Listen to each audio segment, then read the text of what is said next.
في ناس او في كلام بيتردد جوه نادي الزمالك ان امير في خلال ايام ممكن ما يبقاش موجود.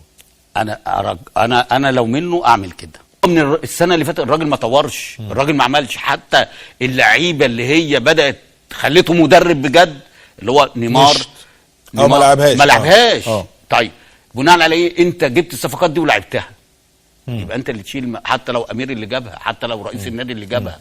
انت فاهمني؟ يعني انت شايف ان ده افضل حاجه في الوقت الحالي للاداره، ان فريق الكره يتعدل حاله ان اميري ما يكونش موجود؟ ده سبب رئيسي، السبب لان الهجوم كله على امير. انت عمال تسمع، بص عمال تسمع دلوقتي في التوقيت الحالي او من بعد ما فريرا مشي تحديدا، في قله قليله بتطلع ان الصفقات اللي امير جايبها، مع ان بالاشتراك من الاثنين سواء الراجل اللي مشي او امير، انا لوم على امير في حاجه واحده بس. هو الراجل طلب، انا معاك طلب، بس المبالغ دي لا. يعني انا مثلا لما يجي تقول لي اتعاقد مع عمر جابر، هو يدفع لي 10 مليون عشان ايده. مش كده كابتن في الكوره؟ مش عايزه. ما انا هقول للراجل كده، انت عايز ده ادفع فلوسه من جيبك. لان الراجل ده، ما هو بص، مش كل واحد انا بجيبه ليه؟ عشان يعمل لي اضافه. تمام. الراجل بقاله سنتين ما بيلعبش اساسي، اجيبه انا ليه؟ يبقى حمل عندي ليه؟ تمام. هل ان انا لما جبت سواء دونجا او عمر جابر او كل الصفقات دي، حد فاد النادي بجنيه؟ انت دفعت 200 مليون جنيه، حد منهم عمل ماتش عشان؟ لا، هو مش ماتش. هو انت كنادي الزمالك انت مطالب انك بتكسب. انا بكلمك الصفقات. حتى الان الصفقات دي ما فادتش الفريق ان هو يقترب من بطوله او يبقى موجود في بطوله. أنا عشان ما ابعدش عن النقطه اللي انا كنت بكمل فيها، وهي المدير الفني ولجنه الكوره. هل لجنه الكوره ممكن تصطدم بالشكل اللي انت شايفه ده كلهم 7 مدربين؟ ايوه، ما شاء الله، تصطدم بالمدير الفني الجديد في وقت كل واحد هتقابلك مشكله اصعب من ال7 دول. ايه هي؟ اللعيبه اللي هي واقعه، اللي انت جبتهم وشاربهم، لان دول اللي هيكملوا الموسم. مدير فني بقى، ده انت لو جبت جوارديولا مع اللعيبه دي وسقاهم بالمعلقه كوره، اقسم بالله ما منهم فايده. اللي هم الصفقات اللي جت. طب هيمشيهم يعني كانت في نص، هيعملوا ايه؟ خلاص موجودين. ما انا بقول لك، ما انت هنا بص، انت هنا كنت لازم تكمل بمدرب مصري الفتره دي، ويجي المدرب يتعاقد معاه يتفرج، واخد بالك، ويدي ملاحظاته ويقول لك انا عايز ده ومشي ده، انا عايز ده ومشي ده، انا عايز ده، عشان لما يجي من اول الموسم اللي جاي نحاسبه.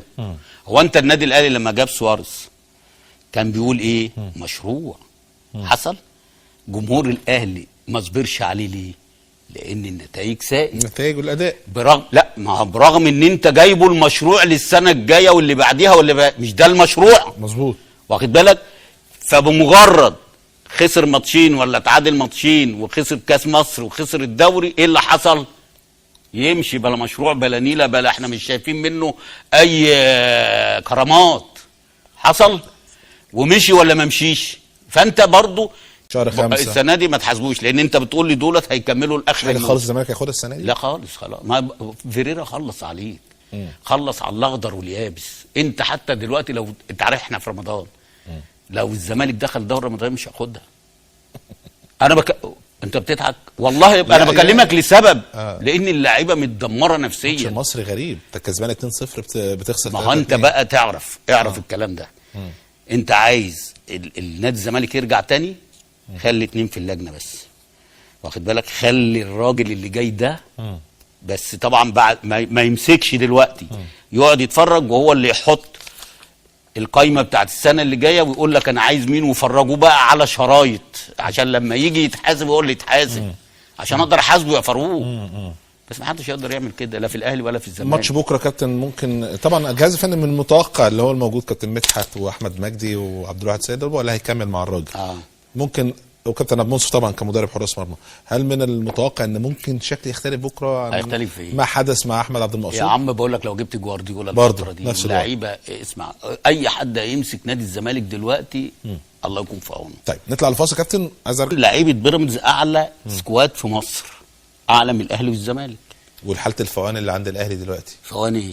انت كسبت مين فوان؟ الهلال 3. قبليه القطن طب ما انت كسبته بالجمهور بقى، ما انت لسه بتقول لي بالجمهور. ده عامل اساسي ومهم جدا في المكسب. بص يا كابتن انت لعبت اهلي وزمالك، ما ينفعش تقول كده ان لازم الجمهور ده بيديك دافع رهيب. يا حبيبي ما اختلفتش معاك. انا ما اختلفتش معاك. مش كسبت بالجمهور، لا بس الجمهور كان عامل لا اساسي. لا لا لا اسمع، بس انت كنت بتأدي، انت ما اديتش. الجون اللي جايبه كهربا مجهود فردي، اللي جابه حسين الشحات الثاني والثالث مجهود فردي.